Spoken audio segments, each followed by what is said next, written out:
Gentlemen, settle in. What you're about to see may alter how you look at those old coins gathering dust in your drawer. Today, we journey into time and value, into secrets of South Africa's 1966 10 cents Afrikaans coin. Stick around to the end. I promise you a revelation you'll tell your friends about. Imagine this. It's 1966. South Africa is navigating new identities, and its currency speaks in one language at a time. On one coin, you'll see Suid-Afrika in 1966, marking it as the Afrikaans version. This is not just a piece of metal. It's a fragment of history, a political whisper, an artistic decision, a silent witness to change. Let me walk you through its life, its character, and how something so small might be worth far more than its face suggests. First, the stone it's carved from, nickel. This coin weighs exactly 4.00 grams and measures about 20.70 millimeters in diameter.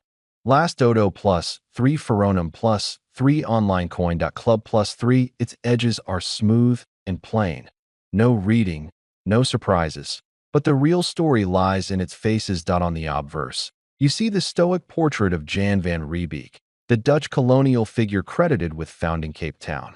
His face looks eastward, reminding us of the colonial era's gaze toward Europe. Beneath his neck, you'll spot the initials TS, those of the coin's designer Tommy Sassine.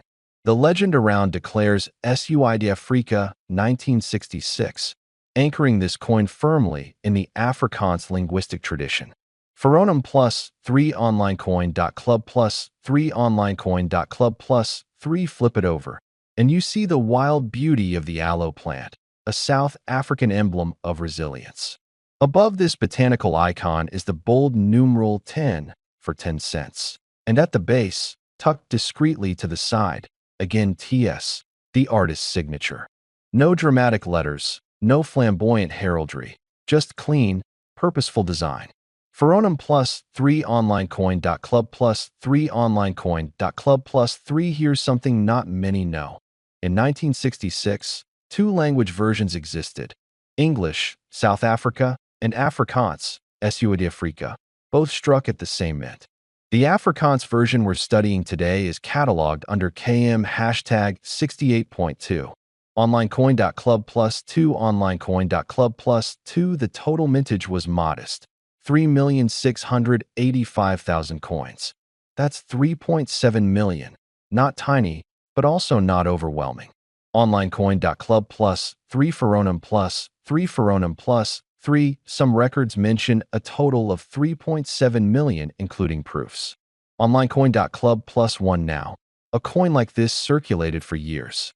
It wasn't withdrawn until 1990, when smaller bronze-plated steel versions replaced it. Onlinecoin.club plus 1. So this nickel 10 saw traffic for nearly a quarter of a century. Think of how many have been lost, melted, destroyed, tossed away. The survivors are few. Faronum plus 3 onlinecoin.club plus 3 onlinecoin.club plus 3. Let's step back and consider. Your grandfather might have paid for daily goods with this very coin. It passed through hands, pockets, cash boxes. The very patina, the fine scratches, the signs of wear, each tells a story. You, holding this coin now, are holding a survivor. So, what determines its value today? Condition, rarity, demand. If you find one in average circulation grade, you're unlikely to see much from it. Estimates for worn examples are as low as $0.08. Faronum plus 1 in better condition, very fine, extra fine, it might fetch a few dollars. Some listings suggest prices ranging up to $38.20. Faronum plus 2 Faronum plus 2 proof versions, struck in limited supply, command premiums. In South Africa, proof sets including the English proof 10C version have sold for modest sums locally. bobshop.co.za. But for most collectors, the regular struck coin is what they seek. It's not just about metal. Nickel today is cheap. Its real worth lies in heritage. Let me tell you a real possibility. Imagine you own one of these in uncirculated, cameo, or proof condition. Perhaps you had it tucked in a box, never spent it. Or maybe you found it recently in a hoard of coins. That coin could whisper, I'm rare. In the right eyes, it might command tens or even hundreds of dollars. If you find the right collector, that I heard a story from a numismatist. He was offered a 1966 10C in pristine proof condition, and after negotiations, it sold for an amount that made both buyer and seller smile.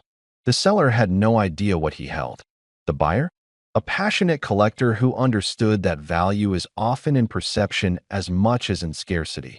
Now, some of you watching may scratch your heads and think, this is just a small coin. How much value can it hold? But that's precisely the point.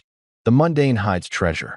The coin that looks common may hide an extraordinary piece of history that I challenge you. Dig into your old collections. Dust off the forgotten coin jars. Examine every 1966 10 cents with fresh eyes, under proper lighting and magnification.